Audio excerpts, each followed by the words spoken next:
Hello and welcome to Morris Park.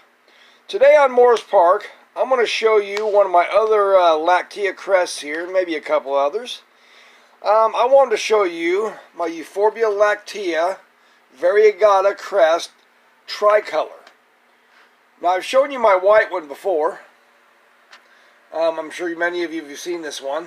This is my very, very best of my crested lacteas. It's a beautiful plant. I've had it many years.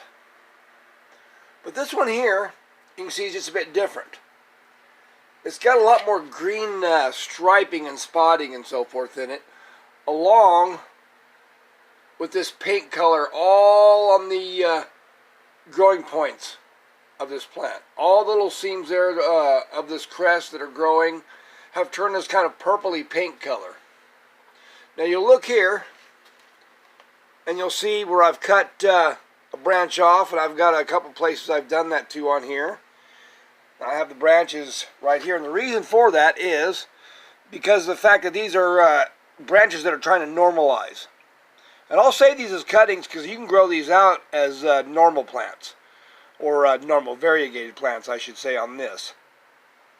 But when these crests get these normal branches, I cut them off, and that'll stimulate growth in the whole of the crest here, instead of just these big long normal shoots coming out on this plant.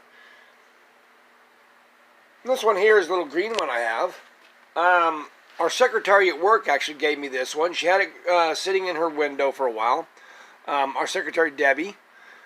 Thank you, Debbie, for giving me this nice little crested Euphorbia lactea.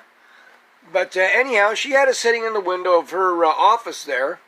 And it received mainly north sunlight, didn't get a whole lot, just kind of diffuse light, and it really wasn't even growing much or anything. It just kind of at a standstill for several years. Well, she was afraid that it might die sitting in the window, so she offered it to me, and of course I accepted it. But as you can see, there's lots of new growth on it. It's really grown well. I transplanted it. Actually, I've transplanted it twice since I've gotten it, and it's done very well. It's really grown out quite a bit. But anyhow, you're probably wondering what the brown is where I cut the cuttings off this plant. That is actually cinnamon powder.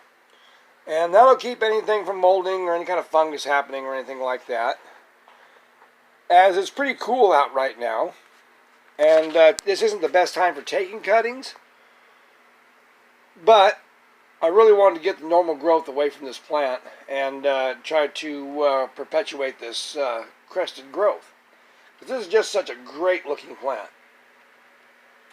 You can see here,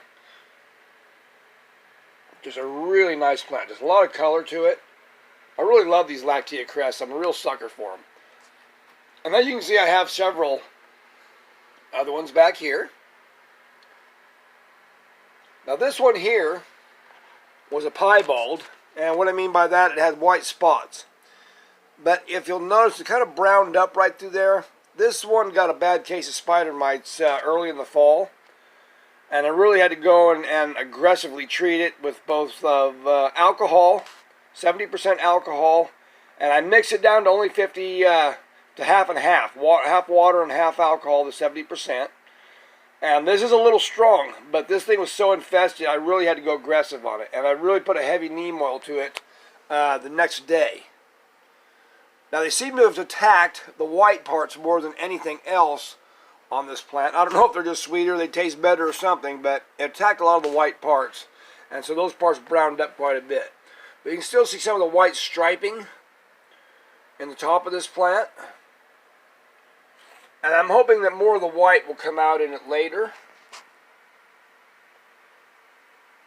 And it's still doing okay. I've gotten rid of the spider mites now, and I had to cut off a piece that was actually dying because of that.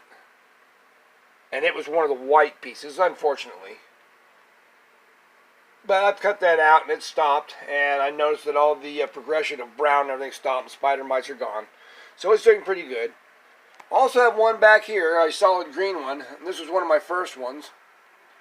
You can see it's got all kinds of new growth on it. Now you can see it's kind of brown toward the bottom like this other one. But that wasn't from spider mites. That was from actually a freeze that happened in my greenhouse a few years ago. When my stove malfunctioned. It got down to 20 degrees in here. And yep, this plant actually made it. It burnt it a bit, but it actually made it, and it's doing very well.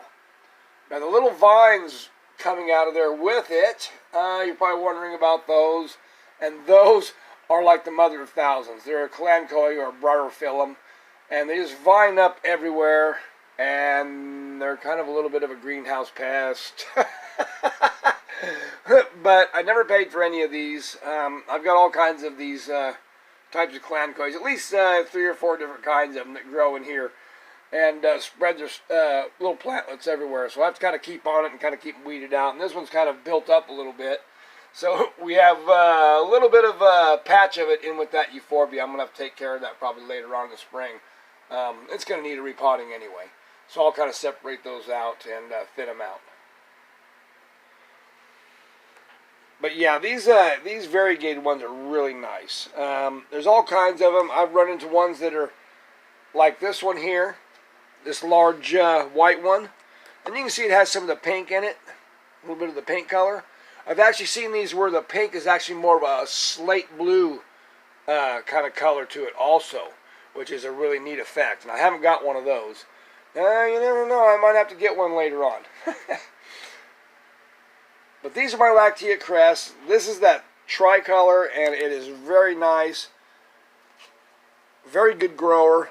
But if you ever have one of these and it starts putting out these normal shoots like this, it's best to cut them off so the rest of the plant will perpetuate and grow crests instead of a lot of normal tall shoots. You don't want that. Because we buy these things because, well, they're a little strange. That's why I like them. I just like unusual plants. And just for the color in them and everything. Now there's a normal shoot that's coming out of there, and we may have to trim that off later on, as you can see right here. It's trying to grow another normal shoot. And I'll trim that off probably a little later. And as I say, I'll save these back, and I'll start them up separately. And so they'll grow more like these here. And that's more the normal white ghost or dragon bones variegated lactea. But these ones here will probably have a little more green to them. So they'll have a little more color. So it'll be a slightly different type now. Anyhow, I just really wanted to show you this fantastic Euphorbia here. It is just so colorful and so cool. And I wanted to share it with you guys today. And it's kind of a gloomy gray day outside right now. It's in the low 40s, probably about 40, 41 degrees out.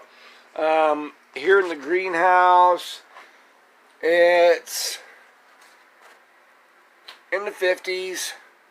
So we're not doing too bad, close to 60. So we're doing pretty good. Everybody seems to be doing fairly well here in the greenhouse. All my Euphorbias and such.